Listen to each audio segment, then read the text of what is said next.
Understanding Money and Inflation, Part 1. What is money? Almost everything we do involves money. Some of our earliest experiences revolve around the spending of money. Arithmetic, history, social studies, athletics, cafeteria, entertainment. Almost every school subject and activity involves money in some way. Money is created by our government, as specified in the Constitution, to coin money and regulate the value thereof. Therefore, it is impossible to discuss money and not create differences of opinion about how legislative bodies should manage our money supply. Politicians running for office talk more about money and taxes than about anything else.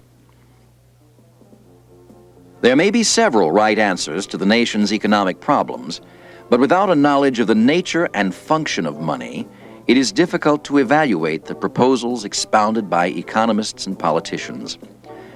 In most cases, you cannot vote intelligently unless you understand what you read, see, and hear about money. This program set is designed to help you understand the importance of money in our lives and how it should be managed. You'll find that economists and politicians have vast differences of opinion, even when working with the same facts. Don't be afraid to form opinions of your own. Your solution may be just as good as the author's, and as a result of your study, you may discover a solution superior to the ones presented. And so, let us begin by considering, what is money? Money is a mysterious substance. You can't eat it. You can't wear it. It can't be used for shelter. You can't take it with you. Everyone wants it. Yet, it is completely worthless until you get rid of it. It serves no purpose until it is spent, or until it is saved for future use by lending it to someone else who will spend it. Great civilizations have existed without money. The ancient Egyptians, for example, did not use money, but their social structure made this possible. The modern world could not exist without this complex medium of exchange which we use in the form of bills, coins, and checking accounts. In modern life, money has become the most important tool we use. In modern usage, money becomes an instrument of credit. In this electronic age, with the use of computers, money may be nothing more than signals sent over wires or through the air and recorded as figures on a bank statement. Still, money is worthless without something to buy, or if others will not accept it for goods and services. You can starve to death with $1 million if there is no food to buy. A lack of understanding about the nature of money and how it functions has led nations to near catastrophe time after time. A detailed study of money is extremely complex, but just as it is unnecessary to understand everything about an automobile to learn to drive, it is not necessary to take a college course in economics to learn a few simple facts about money and how it should be used. Most students leave school with only a smattering of knowledge concerning the nature and function of money. A child's definition of money, it's what you use to buy things with, is as good as any. Usually we think of money as coins and paper bills, but it can be checks or anything else that people will readily accept for goods and services. Coins, according to Herodotus, were first made by the kings of Lydia in the latter part of the 8th century BC. We can carry limited amounts of coins and bills in our pockets or purses. We call this convenience money, and it permits us to make small purchases and to make change. The nation's major business is conducted with checkbook money. Credit cards and checks make it possible to make large purchases without carrying a suitcase full of coins and bills. For more than 4,000 years, money meant coins of gold, silver, copper, bronze, or even iron. Gold and silver have now become so valuable that they are seldom used in modern-day coinage. Alloys of various metals and aluminum are now used. These coins are more durable and not subject to melting for their raw materials. In the American colonies, tobacco, rice, corn, whiskey, wampum, gunpowder, pelts, and cattle were all used at one time or another as money. Tobacco served as money in the early history of our country for more than 200 years, but the farmers eventually grew so much tobacco that it lost its value as money. Through the centuries, many other things served as money, but none ever replaced the precious metals in any vibrant economy until the advent of banking and the use of paper money. When life was simple, barter worked very well. If two cats are traded for one dog, this is barter. If the two cats are worth $25 each and the dog $50, then we say money serves as a standard of value or a unit of account. Thus, even in barter, money almost always acts as a measure of value. No other means of comparing values has ever been devised. If the farmer had to trade the dentist a calf for a gold tooth, the dentist the calf for an automobile, and the automobile dealer the calf for his groceries, our economy would come to a screeching halt. There was a time in the history of the world when cattle actually served as money, but today a bull in the airport would scarcely solve the airline passengers' problems. Furthermore, it would be hard to settle how many miles a person could be carried for 2 cows, a bull, and 3 calves. How could you pay for a hotel room in Paris? For thousands of years, man has used some commonly accepted article as a go-between in making purchases and sales. In this way, barter is eliminated. Money is the universal carrier of the purchasing power, or credit, which moves wealth from person to person. Money is a medium of exchange, and the same money can be used hundreds of times. It transfers wealth back and forth from person to person, like telephone lines carry information. The telephone line is only the carrier, it is not the information. Similarly, money is only the carrier that transfers the title to wealth. It is not the real wealth. Money is like a public bus. It is available for all to use. There are a limited number of buses, but unlimited numbers of people can use them. In reality, money is a public utility and should be managed in much the same way as a bus system. Each bus in a transportation system must make a round trip if it is to serve its purpose. If some of the buses pile up at the end of the line and do not return, many people will be left without transportation. The same is true of a money system. If the farmer pays $10,000 for his machinery and only $9,000 comes back to him for his grain, he is forced out of business in a very short time. This sort of problem has happened frequently in America, and that is why we have had such things as farm programs. Because of a multitude of factors, it has sometimes seemed necessary for the government to force the money buses to make a round trip through the use of subsidies.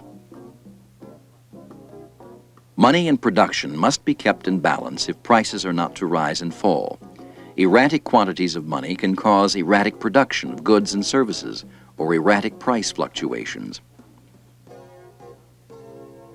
Balance is the important thing.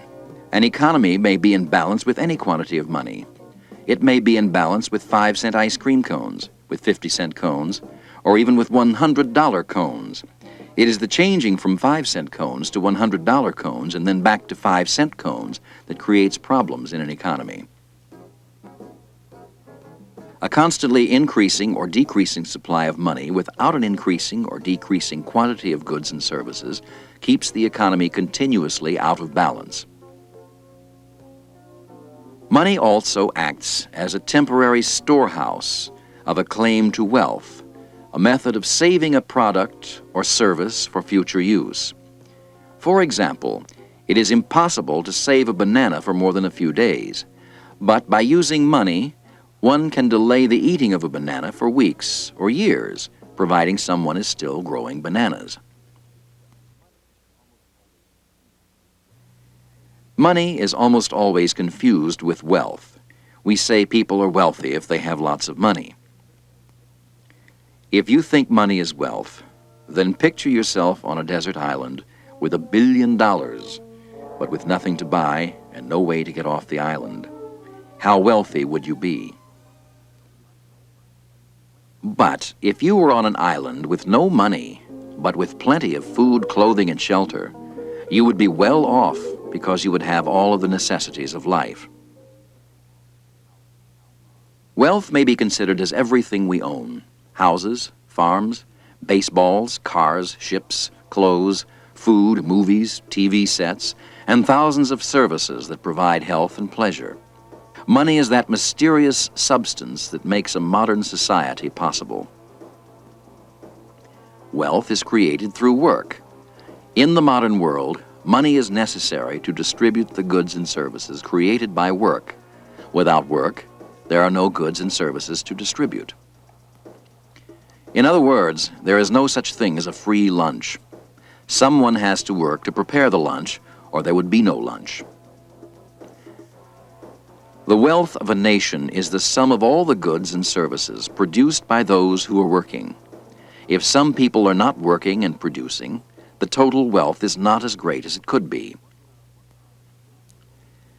If a railroad needs 1,000 cars to move the freight produced in a year, then to build 10,000 cars could cause many train wrecks, slow the hauling of freight, and bankrupt the railroad. The only need for 10 times as many cars would be to haul 10 times as much freight.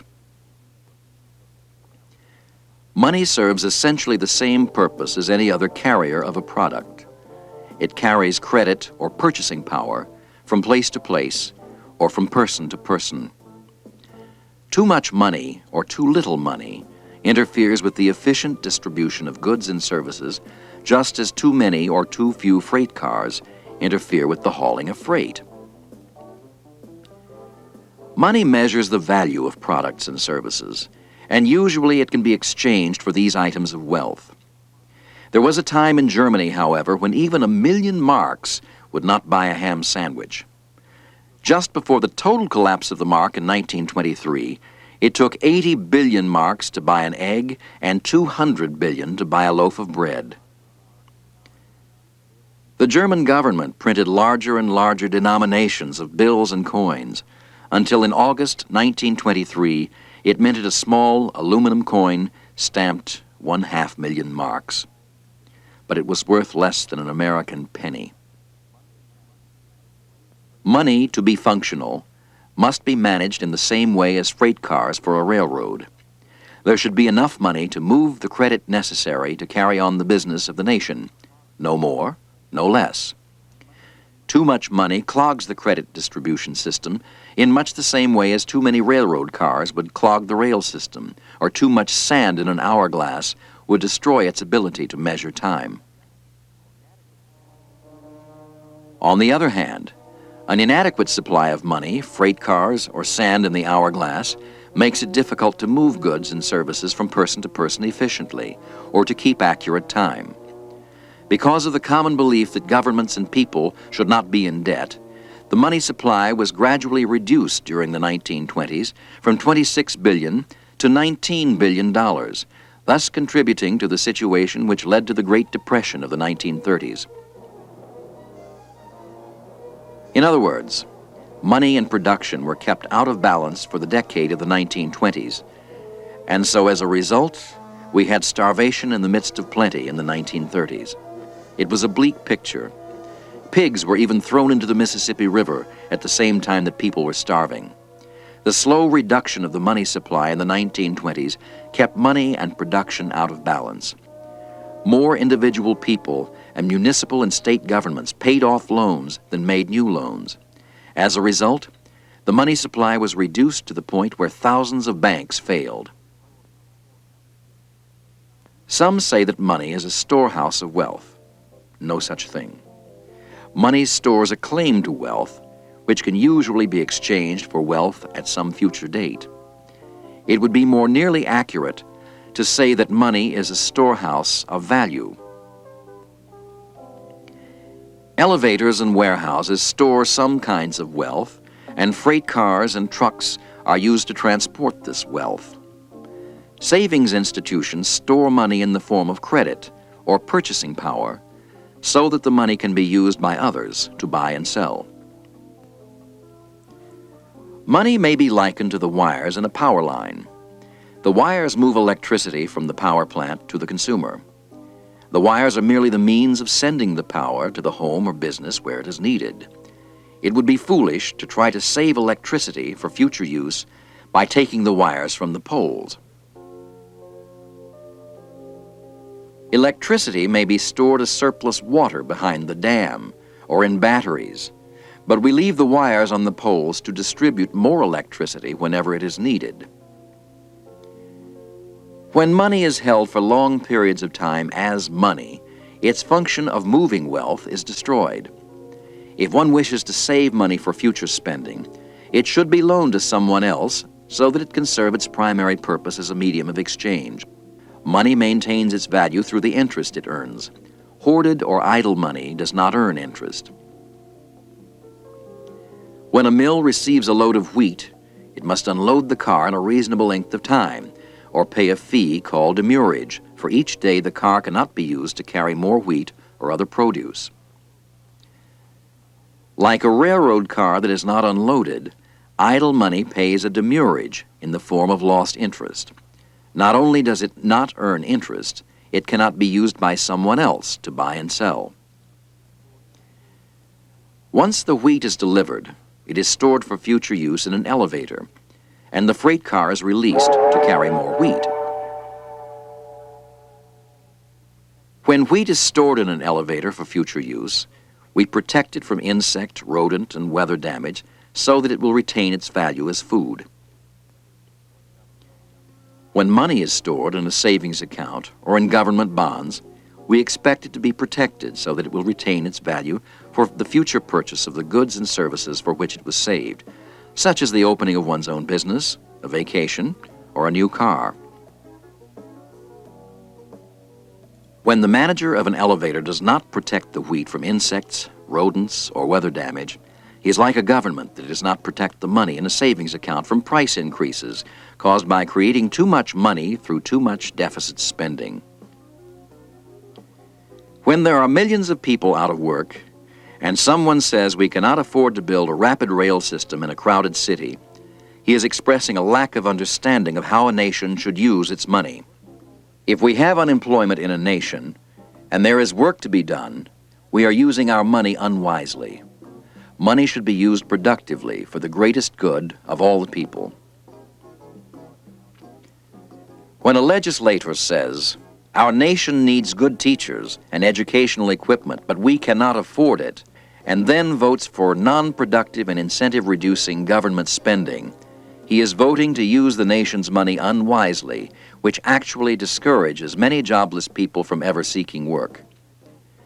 Remember that if some people are not working and producing, the nation's total wealth is diminished. If the nation needs to improve the education of its children, then voting for more teaching jobs and improved facilities and equipment would be of more value than voting for welfare and unemployment benefits. The falling prices and the Great Depression of the 1930s, as well as the rapidly rising prices resulting from the inflation of the money supply in the 1970s, stems from money ignorance on the part of bankers, business people, government representatives, the president, in fact, all of us. Money cannot be a dependable economic tool until we all understand where it comes from and how it should be used for the good of all the people, rich and poor alike. This lack of understanding has caused governments in many nations to create quagmires of inflation and unemployment that may lead to a money catastrophe, just as the reduction of the money supply in the 1920s led to the Great Depression of the 1930s in the United States. When nations create too much money, its citizens are robbed of their savings, thus destroying their incentive to save. When citizens save for a rainy day and their government creates too much money through deficit spending, it destroys the value of savings bonds, annuities, insurance policies, and pension funds. Let's review. Money is a medium of exchange. It enables us to exchange our labor and services for the products of the labor and services of others. It eliminates inefficient barter as a means of exchanging goods and services. Money is a standard of value. A scale measures weight in grams and kilograms, or in ounces and pounds. Money measures value in terms of dollars, marks, francs, lira, pounds, shekels, pesos, or any of 100 other names for mediums of exchange known as money. Money is a storehouse of value. It makes it possible to save the value of what we sell for a later date. But herein lies its greatest weakness. If stored in the form of actual money, it cannot be used by others as a medium of exchange. To be efficient, money that is saved must be loaned to others at a rate of interest they can afford to pay. In other words, money cannot be both a storehouse of value and a medium of exchange at the exact same time. The coins and bills in your pocket act as a storehouse of value. When they are spent, they become a medium of exchange.